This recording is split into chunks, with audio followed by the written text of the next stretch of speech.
Well, ladies and gentlemen, this is it. I received quite an impressive package today.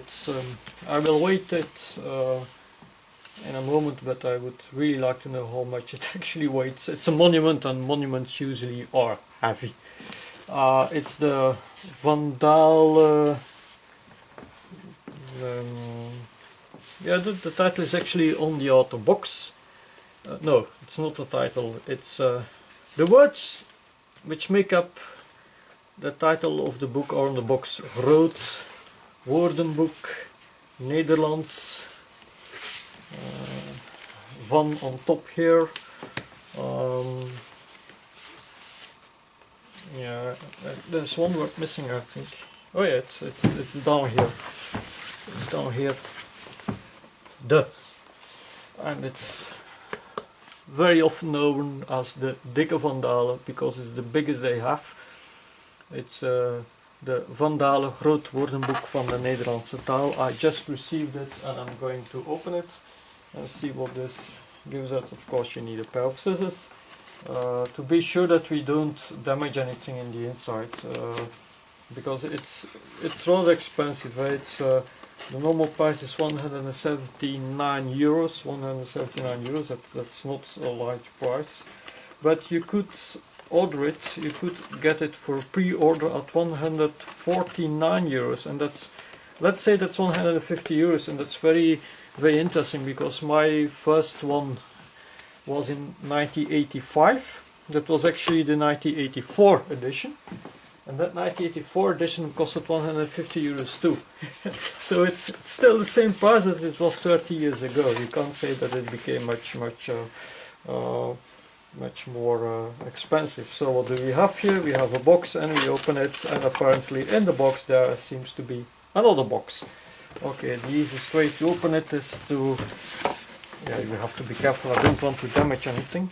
It's a nice outer box actually with those words on it. Don't know whether you can read it. This is actually what you will find in the dictionary. So out it goes. And this is the real one.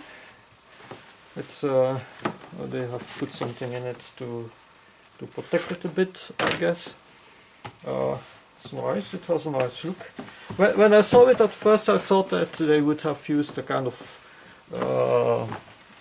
puzzle design for the whole box, but it isn't true. It's only the button which has it, and it is 3 parts. It's 3 parts since 1984. It started off as a book in 1 part at the end of the 19th century, and then it became 2 parts, and then afterwards 3 parts. Nowadays it's 3 parts again. Some people say, oh yeah, I did something which you should never do when you take a book. This is here. If you do that, you will damage it at the sides. So always try to take it like this. It's not always easy, you know, but do try to avoid to take it in that way. It's a nice design actually, and also like it that it has such light coloring. Book. The next phase, of course, is open up the book. Oh, that's nice. There's something in it. Yeah, let's take a look what it is. Oh yeah, I should show it to you. It's a code which you can enter to go to the online version. There's also an online version, and some people think this is the last paper version, but I doubt it. I'm sure there will be other paper versions later on. It's a monument, and yeah, you can only see what it's worth when you actually see the paper version. This is a box. It's a nice box, but I don't know how much. Thicker than ever, with illustrations. Includes the access to the Dikke Vandalen online is included in the package. That's nice. So it's a standard. I didn't know that. The standard, the online access costs 75 euros a year, whereas the normal edition is 180 euros a year. So it is not true that the online access is actually more expensive than the paper edition. So that's also a reason to think that why the paper edition will not disappear sooner or later. I would like to know what the dictionary actually weighs, and therefore I have dug up a scale somewhere. It's something I found somewhere in the attic. Now let's see what this gives. I hope it works actually, because I've told you it was on the attic, so I don't know if it's still working. It's oh my god, it's much heavier than I thought. It's 7 kilograms. More, no, it's a bit lighter. 6 to 7 kilograms. Yeah, it's not. It's a heavyweight, but it's a monument. Monuments, yeah. Normally they are made in concrete, but this is from paper, so you can expect a certain weight. Okay, now the next part is of course to open the book, because that's what you normally do. So you see the title, Groot Woordenboek van Dalen. Now let's open it. This is the code, which you shouldn't see because it's my personal code. Oh, this is a bit. It's not 100% a good binding, but it's certainly not a bad one either. Mostly, here you have it, Groot Woordenboek van de Nederlandse Taal, with some additions to it. It's the 15th edition. It's very interesting is that here you have a complete list of all editions, and here the people who worked on it, they have made a special letter type, a special font for this book. Actually 2 special fonts for this book. And the first edition was in 1864, and then it was not called Van Dalen, it was called Kalisch and Kalisch. That were 2 people who apparently worked together. And then afterwards there was the second edition in 1872, and that was by Van Dalen, and that was the first one made by Van Dalen. But you should know that normally people who make dictionaries copy previous dictionaries and add stuff. So, and that's nowadays that's a bit more difficult, but yeah, anyway, you have 3 parts like this, so who is going to start to copy all this? You can't do that anymore. This is also a nice touch. You have the content page with the contents of all parts, but only the part you are having in your hands has a clear printing, and the other ones are a bit more put away, you see. So that's also nice. There isn't much to be said actually. It's a book, of course, full of letters. Now, nice part is that you have illustrations. I think that's very important in a dictionary, the other illustrations, because otherwise you're just jumping from one explanation to another explanation. You really need illustrations, and they have illustrations. They have that since the previous edition, I think. There are some special texts which give a bit more explanations. This is a bit more encyclopedic. This is a dictionary. This is encyclopedia, more or less. There aren't a lot of this, but you know, it's one of the fun parts of this book, of this Groot Woordenboek van de Nederlandse Taal. One of the fun parts is that there are such a lot of words in it, really such a lot of words, that if you go browsing, you always find things you have never heard of. Let's see on this page whether we can find something. Cavalierment, which means something like a cavalier.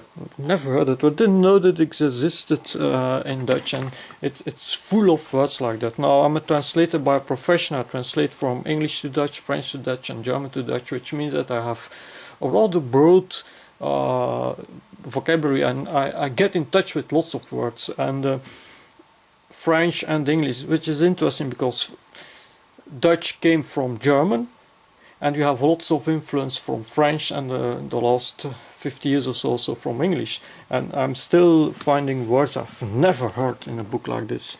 Here you have a kind of content of this lemma. You see this is a very long lemma. It's the word deep. Deep is deep in English. Deep, that's one of those words which have lots of meaning in a language.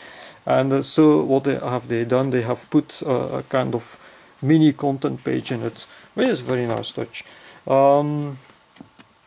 They use a bit of coloring, but they didn't do that a lot. But they added a bit of etymological information about the words with dates and so on. They didn't overdo it, which is a good thing, because not everybody is really interested in things like that. But here and there they have put it in, and they have put it in a different color, which is a nice touch, of course. Because for instance, Gambia's Portuguese, named after the name of a river, which is from Dima, which so it's interesting to notice things like that. Of course, you could ask yourself why. What can you tell about a book like this? It's a monument in Dutch. Everybody knows that it's important. Every time that that is a new edition on the market, everybody's really eager to see it. Some people think it will be the last one on paper, but I really don't believe that. I think this thing will exist on paper for a very long time. We have to be a bit realistic about this. It is not a cheap dictionary. You get a lot for your money, but it's still, because it's a lot, it's also a lot of money. You get a lot, so you pay a lot of money. And people never have bought really every edition which they could find. Normally you buy this once or twice in your life, and you do it for a very long time. And it also works when internet is broken and when there's no electricity, except of course when you're sitting in the dark. It's too heavy to take with you, but if you're somewhere being mobile or so, you don't always. Here's another one of those pictures. What's this? Dotteren. I really don't know what that is. It has something to do with, oh yeah, it's a medical device. It's a medical technique, and so they give a bit of an explanation in the illustration about what kind of a medical technique it actually is. It has to do with arteries and so on. So maybe there should be a bit more drawings, but it's certainly a good start. Yeah. So people never buy these things with each edition. It's but they use it more than you think. It's nice to look on always. It has always been also a bit of a prestigious subject, something which people like to have on their desk. It's certain. How do they actually make it? That's interesting, you know, because we have another kind of dictionary. This is not the biggest dictionary of Dutch, you know. The biggest dictionary of Dutch is het Woordenboek van de Nederlandse Taal, but that's a scientific dictionary. And in that dictionary they have put all Dutch words they can find. They started working on it in the 19th century. It was finished off for more than 100 years, I think, or it took 100 years, something like that. It is a very old dictionary, but that dictionary is filled with etymological information and with sentences which prove that what they say is true and things like that. That's a scientific work. Each lemma in there is actually a scientific article, and it's completely unusable. I'm telling you, it's unusable. And lots of the information in this book is actually supported by het Woordenboek de Nederlandse Taal. And that's also why it was only one part in the beginning and why it has become 3 parts in the end, because they always add the stuff which was which was a result of the scientific research that lexicologists had done during the years on Dutch. So there's really a sound scientific basic for this dictionary, which is also one of the reasons why lots of people use it. But this is a usable version. Het Woordenboek van de Nederlandse Taal is, I'm telling you, it's unusable. It's such a lot of stuff. And there's actually another problem with het Woordenboek van de Nederlandse Taal is that it became such a lot of work that at a certain moment they said, we go to that year and there we stop. And that year that they have chosen is before the Second World War. So afterwards they had to make another one, another Woordenboek, which is another dictionary, which is even, which are still working on. And this is the result of all those books. Huh? Yeah.